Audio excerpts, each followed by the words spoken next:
Contest number 8 is 4 3-minute rounds of boxing in the welterweight division. Introducing to you firstly, boxing out of the blue corner, wearing the blue and white coloured shorts. At the weight he scaled, 10 stone, 2 pounds, 3 ounces. He's travelled all the way from Plymouth, ladies and gentlemen. A nice Liverpool welcome, please, for Chris Adaway.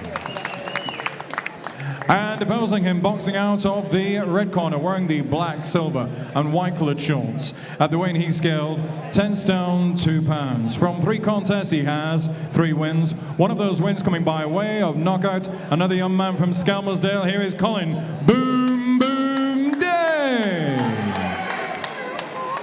Timekeeper is Phil Morris, and the referee in charge of the action is Anfield's Mark Lyson. This is 4 3-minute rounds.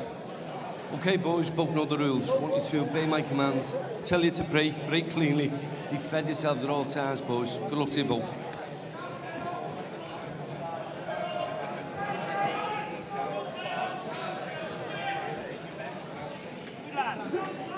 Seconds out, round 1.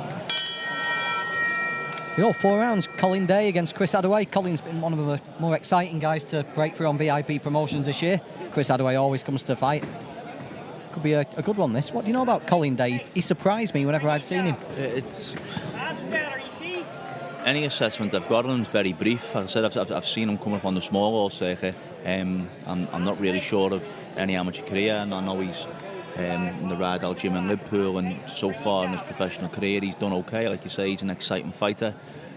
So you touched on it earlier, this could be the fight of the night. It's 2 guys whose styles will hopefully gel together, and looks that way so far.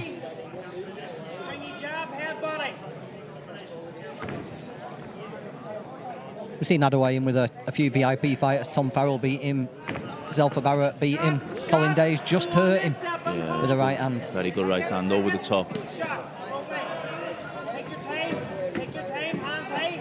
The thing that's impressed us about Day so far is how quickly he's willing to get himself in range, and when he gets there, he's explosive. You just don't want, when these fighters are coming up and learning, you just don't want them to keep throwing the same shot that they have a little bit of success with. Like I said, he threw the right hand then, and as soon as he got on the ropes again, he threw the right hand.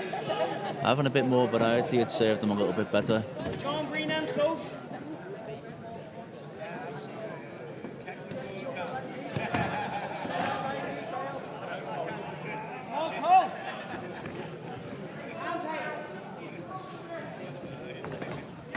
Shot, Colin. That's lovely. Take your time.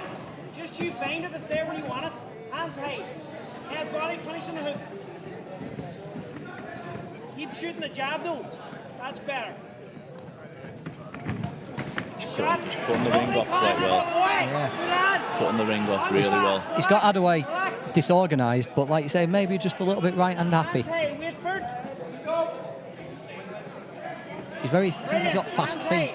I think that first right hand is pretty much just threw whatever plan Adaway out of the window. He hasn't kept still since the shot landed. There's a good left hook there. I don't know if that hurt him. I said he is cutting the ring off well. Yeah, as Brian Robbs just tweeted in, he's ABA senior semi-finalist day. You know, he's got a good pedigree. So far, he's carrying it over into the pros.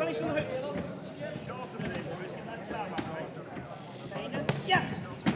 Lovely, Colin. Lovely. Go to the body again. That's a boy. That's a boy, Colin. Oh, got in here. Adaway just wants out of this first round, I think, so we can regroup and maybe try something different in the second round. Shot. It's going to be in some exciting fights, Colin Day. Yeah, another good first round. Doesn't mind putting himself in harm's way, does he, to unload his own shots? I think how early that right hand landed just changed the whole course that first round.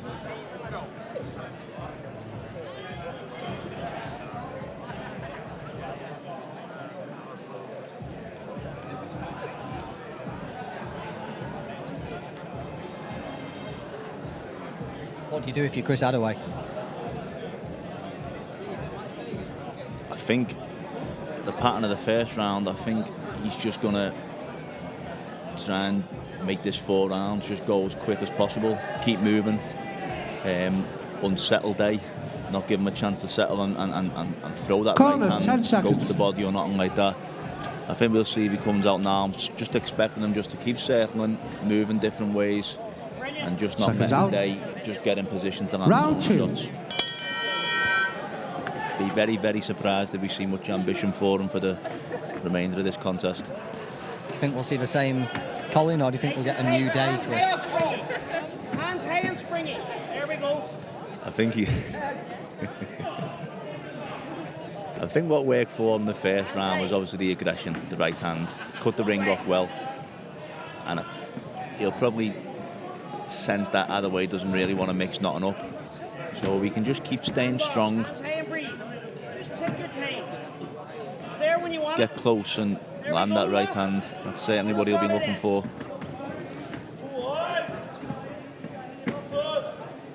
Hands high. That's a boy. You see, Good shot again. Take your time. It's there That when actually you caught the glove that and still managed to hurt him. Back to the box and get a bit of space now. Get a bit of I'd space. just like to see maybe just go to a body a little bit more. The reason he needs to go to the body is because the gloves are literally stuck to the head. The body's there, you can see how big the target is now. Even his corner is shouting the same instructions to him, John. Using the Canelo feint that he got calm with there, just jab to the head, right to the body. Maybe try and set him up for a right to the head that way, you know. That's how Canelo got Khan, wasn't it? Over the course of 3 or 4 rounds, he got Khan into the habit of reacting to the right, to the body, drew his arm down and then put him out with the right over the top. Keep jabbing, keep jabbing, keep jabbing. Don't play. Hands up now. Keep jabbing. Be patient. If he can just try and move Adaway to Adaway's right, just we can come in with a left hook, maybe, wouldn't expect that. Because all he's been doing is throwing the right hand to head and body. Hands high. You see that, I think, Donna Stevenson's sort of the opposite. He's left hand heavy as a southpaw, but he never throws the right hook, he never ever throws it, everything comes from the left hand with him. It just gives the opponent a surprise element. You're only really looking out for one shot, and I think that's what Adaway's doing here. He just knows that the main punch of day is the right hand, and if he can stop the right hand, he doesn't really have to worry about anything else that's coming because he's not throwing nothing else. Foz, what's your favourite Adaway song? What is love?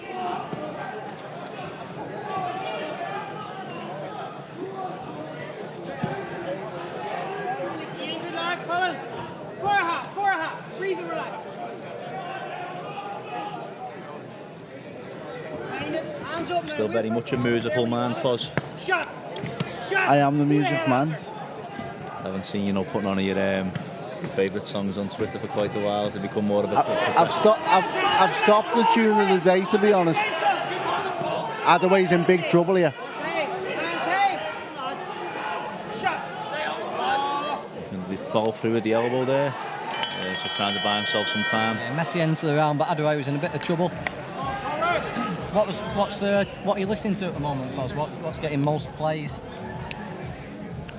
I love a bit of Power Nutini, to be honest with you. I'm a big fan. You know I used to be in a band, don't you, Foz? I didn't. I do now. Foregone conclusion. What you do, Chris? Were you a singer? Singer-songwriter, lyrics man.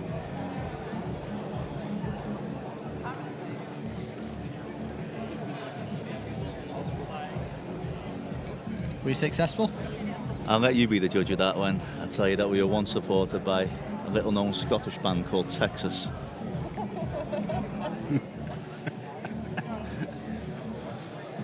Corners, 10 seconds. Do you sing and play still? Big time. How do you fit it all Seconds in? out. You've got a 9 to 5. Round 3. You write for everybody. And you sing as well. It's about finding time, Foz. It's about finding time. You spend a lot of your time watching Sky Sports News, messaging cookies, nom. You just need to realise what's important, what's not. Attempting to rekindle. We had a brief discussion about Foz's ex-fiancée earlier this evening. Shot. Did we? I must have missed that one. John Breen's right there. Take the step. Keep shooting the job. That's it.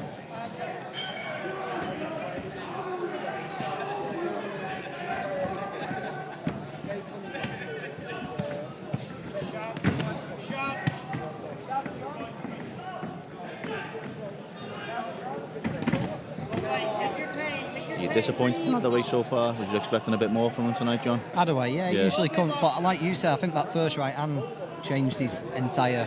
Knocked the ambition out of him. The ambition out of him. He does usually come to have a real go. He's moving the opposite way. He spent most of the first round moving the opposite way. Day's picked up on it though, and he's throwing the left up now. He's someone who'll be in good fight, I think. Day, like I said, he hasn't really shown much variety, but what he has shown is quite exciting. Like I said, he'll walk forward, he'll throw big shots, and he's also there to be it. I think if Adaway did fancy this a little bit more and didn't let his hands go, I do think he'd be able to find the target. I think Day's defence has become a little bit non-existent now because he knows not much is coming back. That was a good right hand to the body.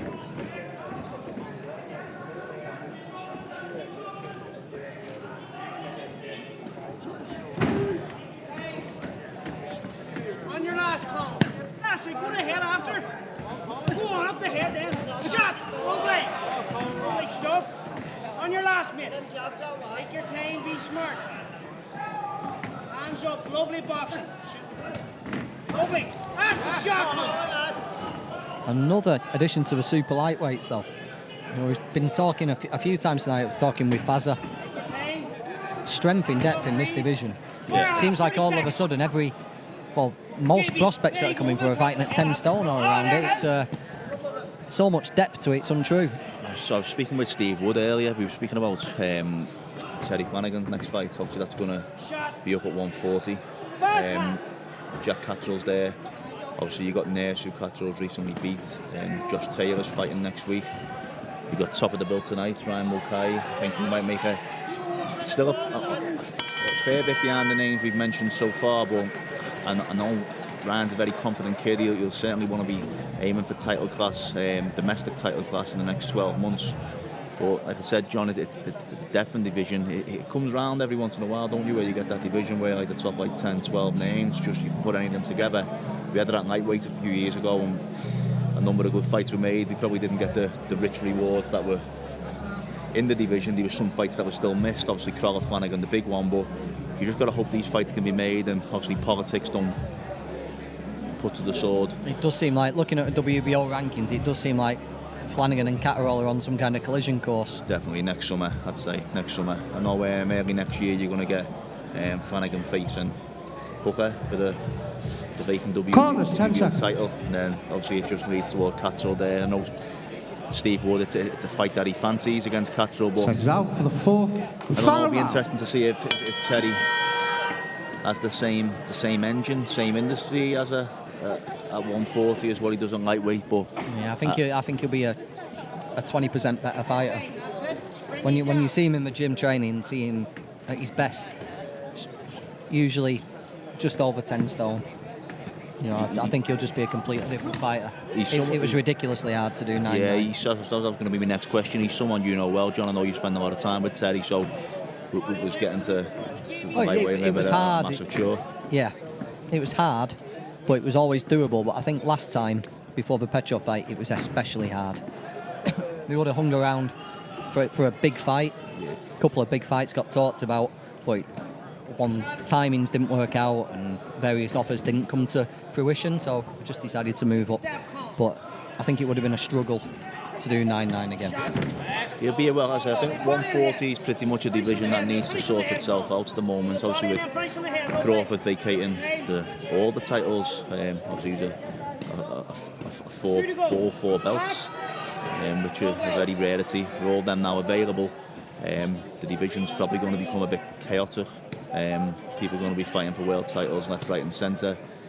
Probably guys who probably wouldn't have expected to get the chance that they wouldn't have got if it wasn't for Crawford vacating, but it's a division that does need to sort itself out. With that in mind, how good a piece of matchmaking is Vasquez against Taylor?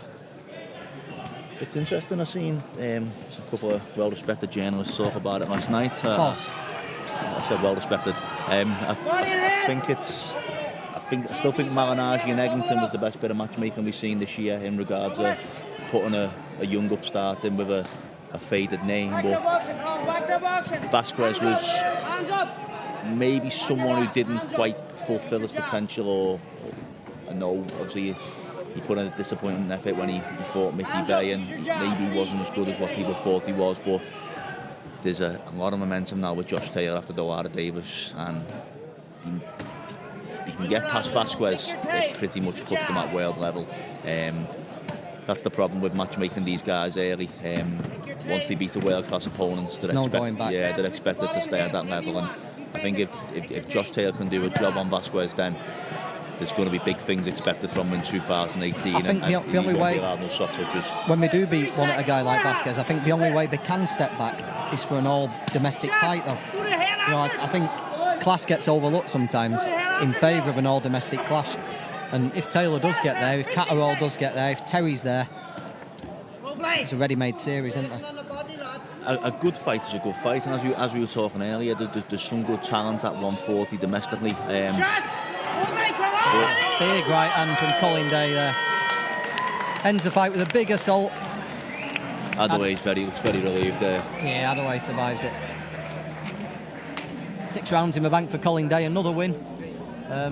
Not the fight I was expecting, but as we said, I do think that the very first right-hand Daylander, I think it changed the entire outlook of Chris Adaway, and it changed the entire line of the fight.